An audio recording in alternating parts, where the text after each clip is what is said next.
Hello everyone. Today we are tackling a common frustration in SolidWorks, creating a rib between two circular bodies. Most designers go straight to the rib feature. Let's see why that's a mistake. I will select the midplane and sketch a simple line connecting both cylinders.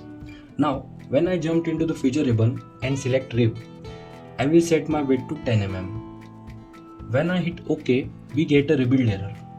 The rib does not intersect the existing model. Even we flip the material side or change the direction, it simply doesn't align with the curve faces. The standard method won't work here. Method 2. Some people try to cheat the system, delete the coincident relation at the end of the lines and drag them slightly away from the edges. If we try to force the rib tool this way, it might finally generate, but look at the result. When we zoom in, the rib remains flat while the body is curved, leaving ugly gaps or overlapping geometry. Method 3. Some designers extend this connector line deep inside the body, like that. When we run rib feature and select sketch, click on OK. As we can see, the rib at the corner remains flat while the body is curved. This isn't professional and it won't work for the high quality render or 3D printing. Let's delete and do it the right way. The split line method. To get a perfect flush fit, we are going to use split line technique. First, I will select the plane and open a new sketch. Instead of line, I will create a center rectangle. I will set width to 10 mm to match our rib thickness, and for the length, I will make it slightly taller than the body themselves.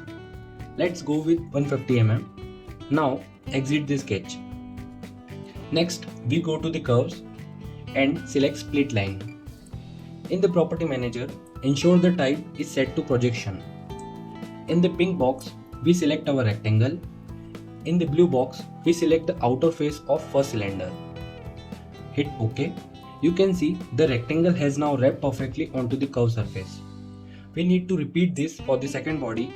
Again click on curve, split line, select the same rectangle, then select the face of the second cylinder and hit OK. Now we have two perfectly meshed profiles sitting directly on the surface of our cylinders. So this is the secret to professional transition. Now we select a Lofted Boss base. For profile, I will select the first split section on cylinder A and the second split section on cylinder B. If you see the green preview twisting, it's because the connectors are misaligned. Simply click and drag one of the green point until the preview looks straight.